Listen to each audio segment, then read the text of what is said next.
One game of Vishy Anand's not enough. I had to bring back another. This time he's versing legend Levon Aronian, one of the funniest guys I've ever seen in chess, and very strong as well. He was actually higher rated than Vishy at this point in time, which is crazy. Of course, Vishy, the sensei to all the young Indian prodigies coming out right now. Thought I'd do this one again in honor of the World Chess Championship. White kicks off with d4. Vishy replies d5, Queen's Gambit, and we play the Slav as our defense. Quite like the Slav, very good opening, and they go into the Semi-Slav, which according to Sam Shanklin is one of the best responses to d4. Very solid, the Semi-Slav.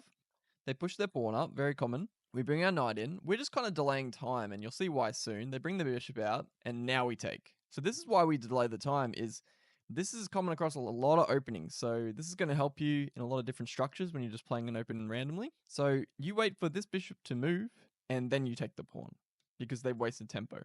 Especially noobs and myself not that long ago, we hate burying this guy in. That's why we switch from the French defense to something like the Caro-Kann, because we hate not being able to get this bishop outside the pawn chain. This is why it's the Semi-Slav really appealed to me, is once I saw this idea and this concept, you can't go back. The idea, this bishop moves, you take the pawn. They have to move again, hit them with b5. They got to move again, and then now you've got a nice little place for your bishop to go. What you need to know about your openings is where's your pawn break, and your pawn break in the Semi-Slav is usually you put your bishop here and you want to push this guy. But the problem is you can't just push him straight away because they take, right? So you got to build. You got to be patient. Got to build. So you'll play something like bishop here, get this guy out, castle, and then you play a6. You'll never remember the move a6 unless you know that the idea is just basically you don't want to lose this pawn and you need to push this. This is your pawn break. Vishy plays this way. It's a move. It's a lot more rare. Usually I'll put my bishop in b7 first. Sam Shanklin recommends as well. They castle. We castle. They get the queen in. Usually this is this is very common. They're trying to hit this pawn. It's with their lights on the light squares and try and chase away this knight at some point. Get our bishop here. They play their pawn up. Bring our rook to the c-file. Always very nice in both the Semi-Slav and the Caro-Kann, lining up with his queen and setting up tricks. They jump in, and we push our pawn here. This is crazy for a few reasons. One, we're giving up this pawn. Two, we're giving up this pawn. White accepts. They take the pawn here. We don't take back. Instead, we ignore them. We jump in. They blunt our bishop here from teaming up this guy. We take this fella in the middle. They take back. We've created an IQP. We're also pinning this knight to the queen. Vishy plays an unbelievable move. No one would ever find this. Bishop c5. Wow. We just give up a free bishop. Idea is you're pinning this pawn. If they take, for example, which is probably the best move, we take here with the knight and we double hit this guy.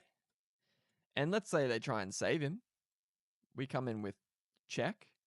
And they're in all sorts of trouble here. If they go over, we can start doing this sort of stuff. They got to take us because if they go in here, they're just getting checkmated here very quickly. Like this, smothered mate.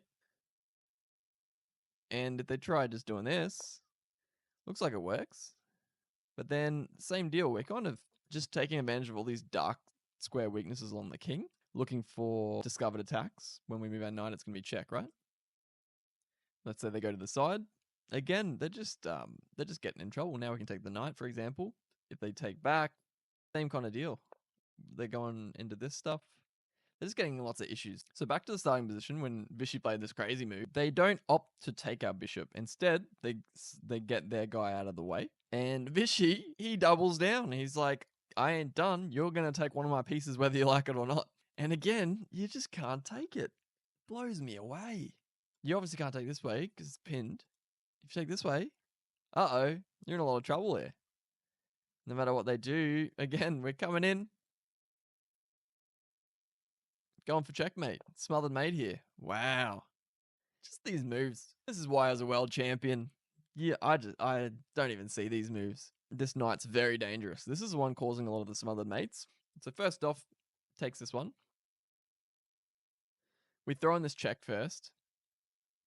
King goes over. Now we take. And again, we've got another knight here. Bishop's cutting off here. lot of trouble to be had. White takes our rook, which has been hanging for forever.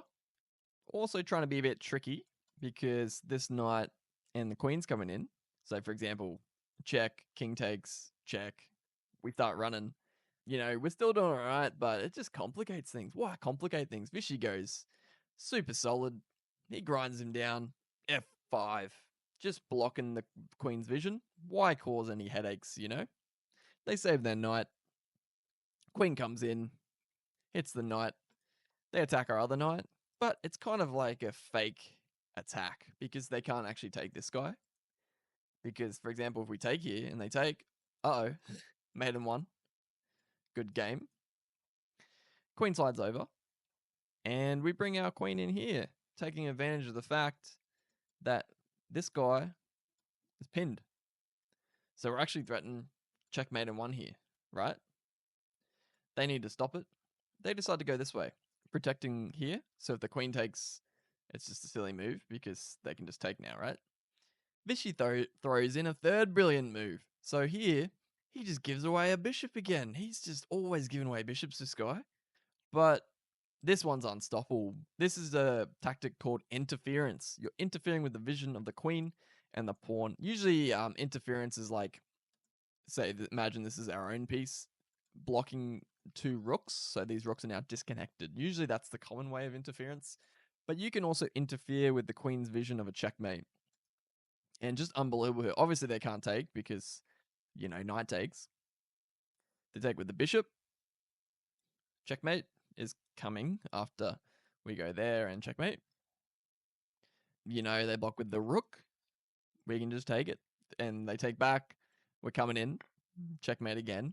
And at the end of the day, white is paralyzed. They can't do anything. They throw in the towel here. Good job, Vishy.